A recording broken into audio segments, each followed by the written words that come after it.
So the rise of sort of cheap and widely available internet technologies essentially potentially decreases two costs.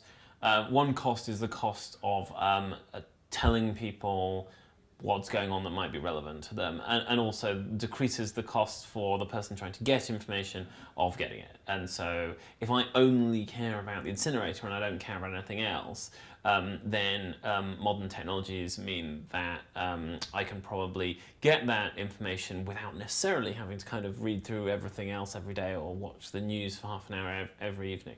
So that's half of it. The other half is that the cost of collating opinion from the public and processing it are also going down. So fundamentally, it costs less to run the voting in X factor than it costs to run a general election, right? Like it's just one of these things is cheaper than the other. And so those two reductions in cost in both the giving people information and letting people react to that information and express opinions back open up a range of possibilities that were sort of just off the table for logistical reasons before. If you're going to allow people to actually vote, for example, in a kind of referendum, and you're going to say that that referendum is going to be digital, you absolutely have to make investments in making sure that people who don't have access to technology, who don't understand technology, can still express an opinion by, through some other channel. And that is doable. Sometimes when people talk about the digital divide, it's almost like people who don't have access cannot possibly benefit, which of course isn't true. All you kind of have to do is to get someone who does have access to help you in some way, whether that's a friend or whether it's a civil servant. Nevertheless, you can still have digital tools that can be used, can be accessed by people who don't have the skills. But you can't do that if you don't put the infrastructure in place to help those people. So it's very, very important that were any MP anywhere in the UK to start, for example, having occasional referendums on really major issues, that the way in which those were accessible was definitely accessible both to people who could use a computer and to people who couldn't. And that is frankly just a question of expenditure. You've just got to put the money into it. There's no doubt that there are certain things about the way that major websites work that seem to sort of like provoke discord and trolling and people shouting at each other. However, there's, I think, reasonably good research that suggests that you can give voters or members of the public evidence on things that actually, once you do, will often lead those people to sort of moderate their opinions to some extent. So what I'd really like actually is to see a situation in which you didn't just get a rise of a new kind of local referendum that happened in certain situations.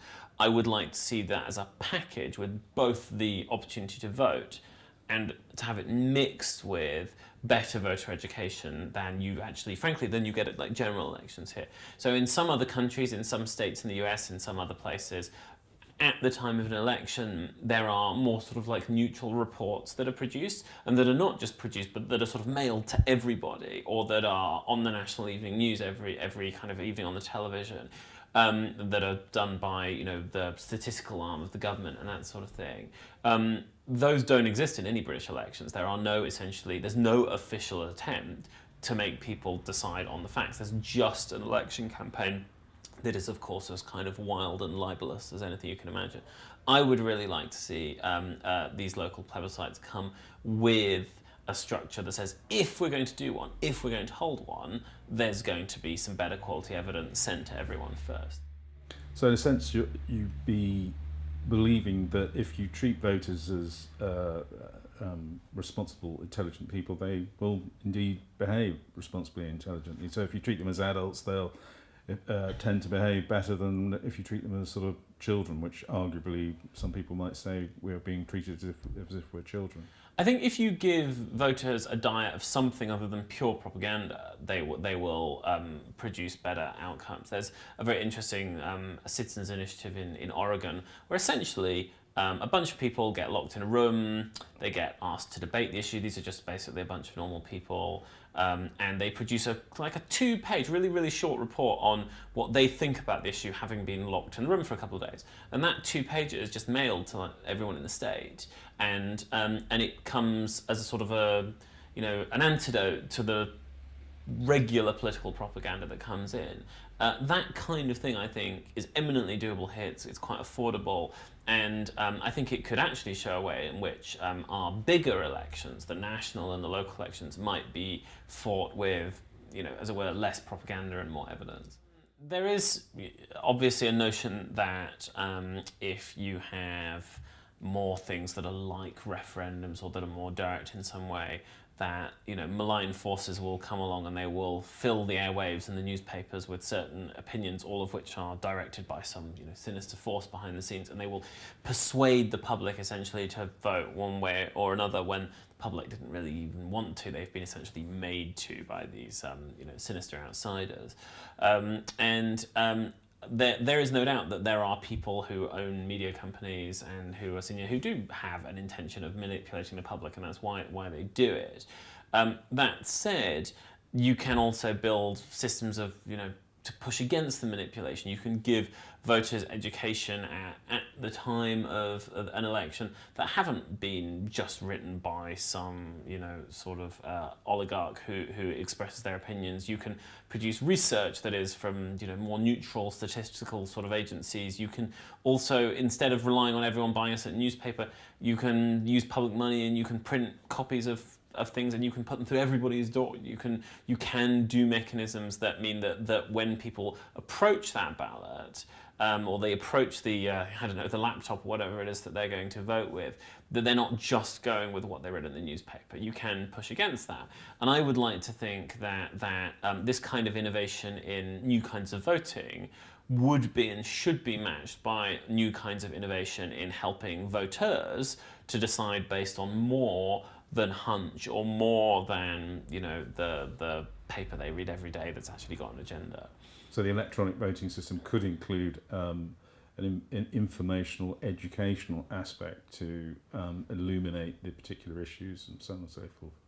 Yeah. So an interesting an analogy here is that in these participatory budgeting exercises that you sometimes hear about, where people are given the ability to vote for small percentages of how the local government budget is going to be allocated. There's some of the mechanisms where these have been done. Instead of just going, come along and vote, there's been aspects where it's like you actually have to watch like a certain number of speeches or a certain number of videos or pictures before you can. And that might seem a little bit illiberal if you're used to kind of going to your ballot, a general election, and just walking in and doing cross. But I think that there's something really good about the idea that without making it too onerous, that people might be sort of really, really pushed quite hard to look at a bit of evidence, to chew things over before they just go in, as it were, and sort of just vote with their gut or their, whatever their parents told them to do. It's very sort of trendy at the moment to talk about clicktivism in certain quarters, but is it really a sort of diluted form of proper decision making? I mean, you could sort of parody it and say, Facebook liking is not really a way to make proper decisions, if you will. How do you address things like that? I think that the public is just intelligent enough to tell the difference between pressing like on something that they know is fairly unbinding and what will be quite exceptional, which is have one of these referendums that will probably be very unusual and very contentious and will look an awful lot more official. Everything about the process, whether it's electronic or on paper, will very clearly mark this out as a separate thing. I don't buy it as a criticism of this particular kind of project, even if it was valid in relation to sort of changing your logo on Twitter, just because this kind of project will just look and feel different.